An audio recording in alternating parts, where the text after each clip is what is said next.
मासूम गधा। पल्लेपालम नामक गांव में अच्छैया नाम का भेड़ों का रखवाला रहता था। उसके पास एक गधा भी था। अच्छैया रोज उन भेड़ों को चराने ले जाता था। उधर उन्हें भरपूर घास चरने को मिलता था। उन भेड़ों के साथ ही गधे को भी ले जाता था। भोजन पानी के साथ दूसरे सामान भी गधे से उठवाता था, पर गधे को वह काम करना बहुत मुश्किल लगता था। हमेशा की तरह भेड़ों को चराने ले जाने तैयार होने वाले अच्छैया के पास उसकी पत्नी आकर बोली, है जी, शायद बारिश आने वाली है। बादल छाए हुए हैं ना, लगता है आज भेड़ों को ना ले जाना ही अच्छा होगा। पर पत्नी की बातों को अनसुना करते हुए रोज की तरह ही भेड़ों के साथ गधे को भी पहाड़ी पे ले गया। भेड़ चर रहे थे तो अच्छैया एक पेड़ पे बैठकर देख रहा था। गधा भी थोड़ा दूर खड़ा होकर मालिक को ही देख रहा था। तभी तेज बारिश की खबर लगते ही अच्छैया दौड़ते हुए भेड़ों को लेकर घर के रास्ते निकल पड़ा। पर गधा पेड़ के नीचे ऐसे ही बैठ गया। उसने रोज मालिक के काम करने से अच्छा जंगल में ही रहना ठीक समझा और पहाड़ों से गुजरकर जंगल के अंदर गया। अच्छैया घर पहुंचने के बाद देखा तो गधा उनके साथ नहीं था।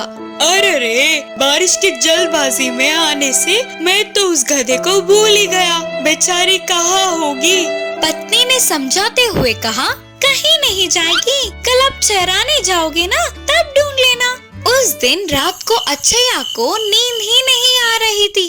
अगले दिन भेड़ों को चराने ले जाकर गधे के लिए पूरे पहाड़ी पर ढूंढने लगा, पर वो कहीं नहीं मिला।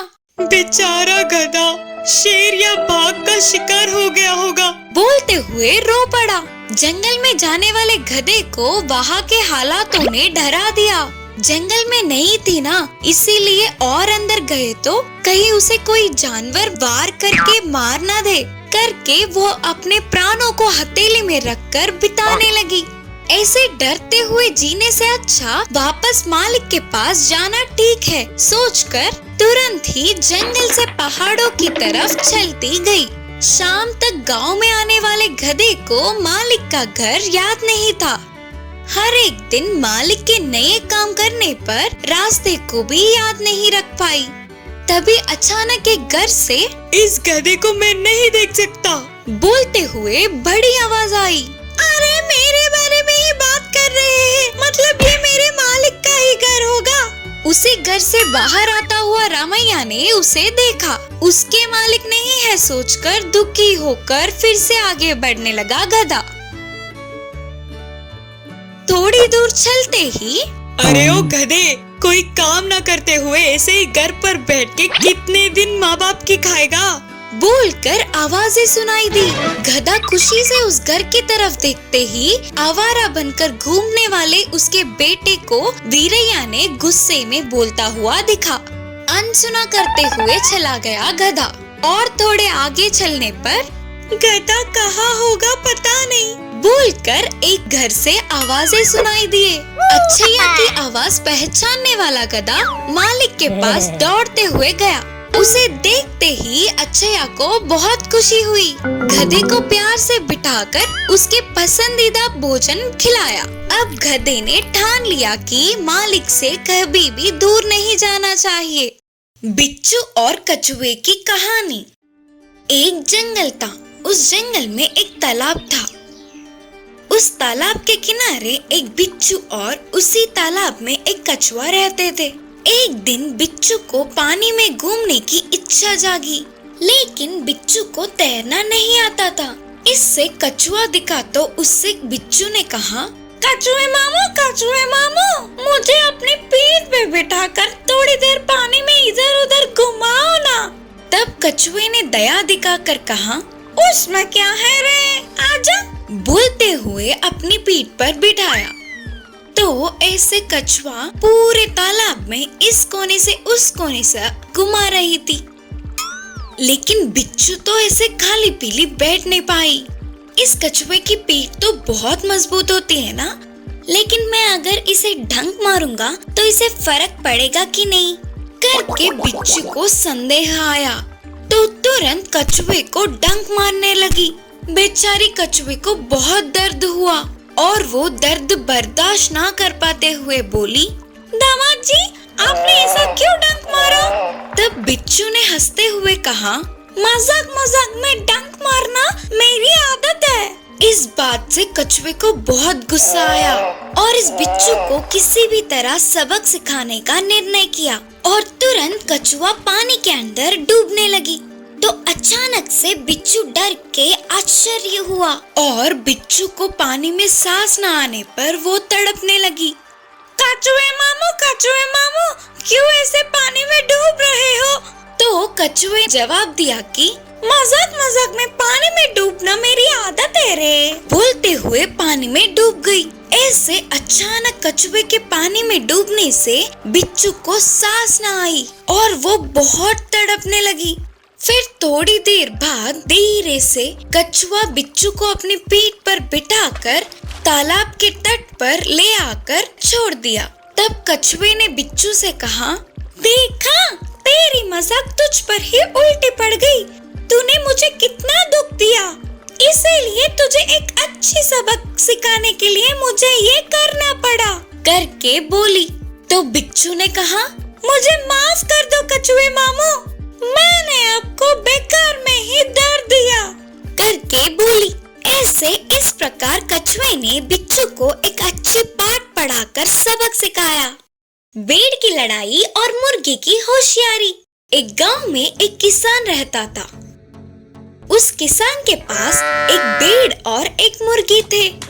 उन्हें किसान बहुत ही ध्यान से पालता था। वे अच्छे से खाकर पुष्ट थे। एक दिन और थोड़े भेड़ और मुर्गी के बच्चों को घर ले आया किसान। वे सब चिल्लाते हुए यहाँ वहाँ घूम रहे थे तो मुर्गी ने भेड़ से कहा, अब तो तेरा काम हो गया रे, कल या परसों तुम्हें मेले में भली चढ़ा देंगे। तब भेड़ ने हंसते हुए जवाब दिया कि अरे मेरी पगली, घर में ज्यादा मेहमान के आने पर ही मेरी जरूरत पड़ती है। कल इस घर के दामाद आ रहे हैं, मुझे अभी पता चला। अब से तेरी कुकड़ू को खत्म। तब मुर्गी पूछी, ऐसा क्या? तब भेड़ ने कहा, हाँ रे, फिर 2-3 लोग आएंगे तो तुम्हारे ही काम होगा ना, मेरी जरूरत इतनी जल्दी भी नहीं होती। तब मुर्गी ने भेड़ से कहा, अच्छा तुम मुझे बचाने के लिए कोई रास्ता बोलना करके पूछी। तो भेड़ ने कहा, कुछ नहीं, कल तू ना बेहोश होने की नाटक कर तो तुझे कुछ हुआ है करके तुम्हें ना काटते हुए तेरे मुंह में दवा डाल देंगे। उसके अगले दिन ही किसान के उसे पकड़ते ही चाल के अनुसार ही मुर्गी ने बेहोश होने का नाटक किया। उसे देखते ही किसान, अरे इसे नहीं काटना चाहिए करके सोचकर बाजार जाके एक और मुर्गी को ले आया। यह सब देख मुर्गी, हाँ, मुसीबत टाली करके सोचकर चैन की सांस ली। उस वर्ष खेत के अच्छे से उगने पर दावत रखने का किसान ने सोचा और उस दावत में भेड़ की बलि देकर सबको खाना खिलाने का निर्णय किया। यह बात पर मुर्गी ने ध्यान दिया। तब मुर्गी ने भेड़ के पास जाकर कहा, हमारा किसान दावत रखने की सोच रहा है, अब से तेरी चिकचिक नहीं होगी, हर रोज चिल्ला चिल्ला कर मुझे परेशान ही कर रहा है। तब भेड़ ने कहा, फिक्र मत कर, तेरी आवाज भी कम होगी, एक ही बार में मेरी लड़ाई और तेरी होशियारी दोनों ही खत्म होंगे। दावत के लिए किसान मुहूर्त निकालकर दोनों को मेहमानों के साथ ले जा रहा था।